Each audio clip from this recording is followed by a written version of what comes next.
Okay, this week's challenge comes from atheist Dan Barker. Apparently, he used this line in an actual public debate. If nothing comes from nothing, then God cannot exist because God is not nothing. If that premise is true, that nothing comes from nothing, and if God is something, then you have just shot yourself in the foot, Mr. Theist. Okay, this kind of challenge just needs some clarification to answer it. Dan.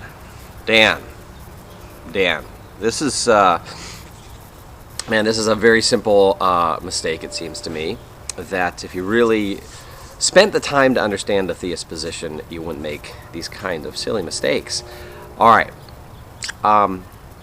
Look, the theist does think that something can't come from nothing. So if you start with nothing, you'll get nothing. Okay, now Dan, do you hold that as well? I'm guessing that you hold that as well, that from nothing, nothing comes. If that's the case, what that tells us, because obviously we look around, something is here. We've got stuff here. We've got the material universe. And so, if nothing comes from nothing, but something is here, something must have come from something. Of course, when we make the Kalam cosmological argument, the first premise is whatever begins to exist must have a cause. Okay, so we see stuff that has begun that seems to be finite, so we need a sufficient cause. So the theist holds that yes, from nothing nothing comes, but we have stuff, so therefore we have to have something, and it can't just be any something. It's got to be a something that is a sufficient cause for all this stuff.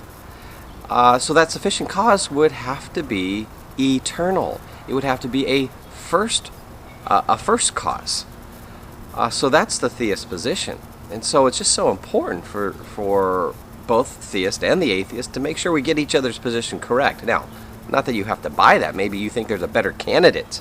But if you think that something cannot come from nothing, but we have something, so there must be something that gave rise to something, it's got to be an adequate something. It has to be the kind of thing that can generate something like the universe. You're going to have an eternal uncaused cause.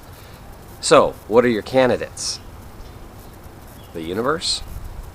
I don't think it's a good candidate for a number of reasons. I think God is going to be the best explanation. So, I think that clarifies it. Hopefully that clarifies it.